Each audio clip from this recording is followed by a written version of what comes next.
ko imamo enkrat proge, pa poskušamo priti do izvedbe. V tej fazi seveda so že vsi vključeni noter, tudi prostovoljci, ki nekako bojo pomagali. Tukaj je ta vloga koordinatorja nekako ključna.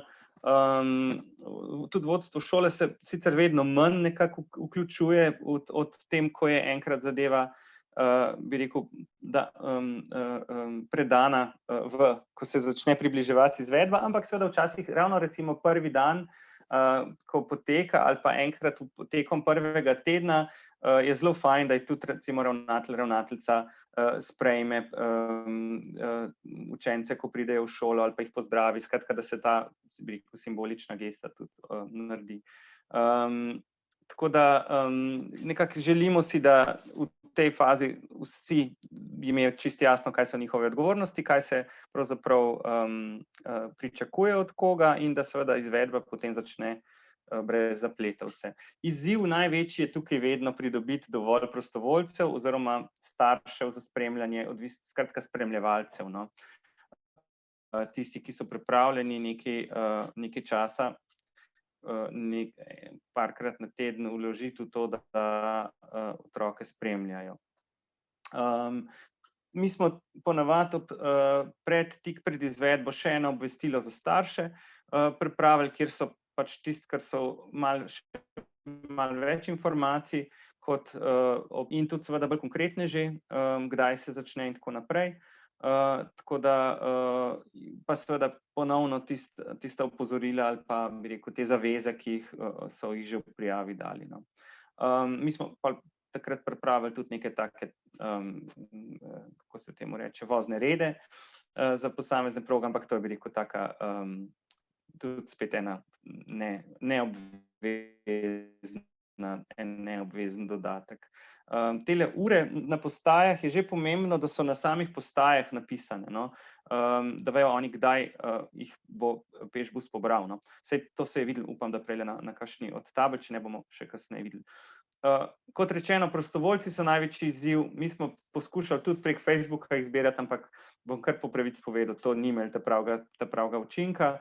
Največkrat so to, bi rekel, dogovori z društvi, tako kot je Andrejka rekla. Recimo tudi mi smo imeli, na koncu so nam pomagali prostovoljci iz tele šole zdravja, to so ti starejši, ki vsako jutro telovadijo, mislim, da so zdaj pa res že skoraj vse povsod po Sloveniji te skupine v teh oranžnih majicah, in oni so nam z veseljem priskočili na pomoč, kadar tako za en teden, 14 dni recimo kot spremljevalci v posameznih krajih, no.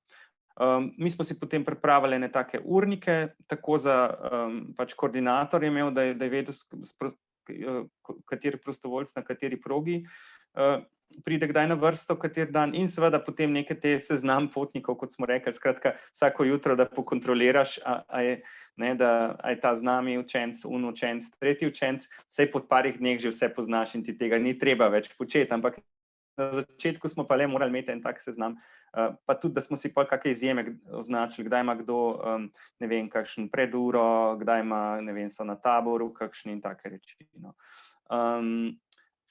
Tudi za spremljevalce smo neko tako izjavo pripravili, seveda, da se tudi oni zavedajo nekih odgovornosti, saj nič posebenega, tako kot smo rekli, ko pač si v neki funkciji odraslega, ki prevzameš neke tuje otroke, ne, neke pač naloge so pomembne, ni pa zdaj, da bi rekel, vsa odgovornost bila samo pri spremljanju na spremljevalcih, ravno tako še vedno nosijo del odgovornosti starši in pa seveda otroci, ne, tudi to ni za pozabiti, no.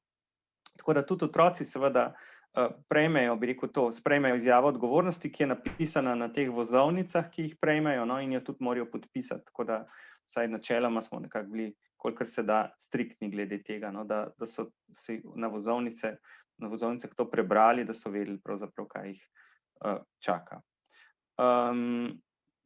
Dobra priprava seveda pomeni lažjo izvedbo, kot je jasno. Je pa mogoče tukaj kdaj izziv imeti dovolj časa za obveščanje. Dobro obveščanje je pač vzame nekaj časa, no, tako da tukaj, kadar je zelo malo, recimo, včasih malo izziv to, no.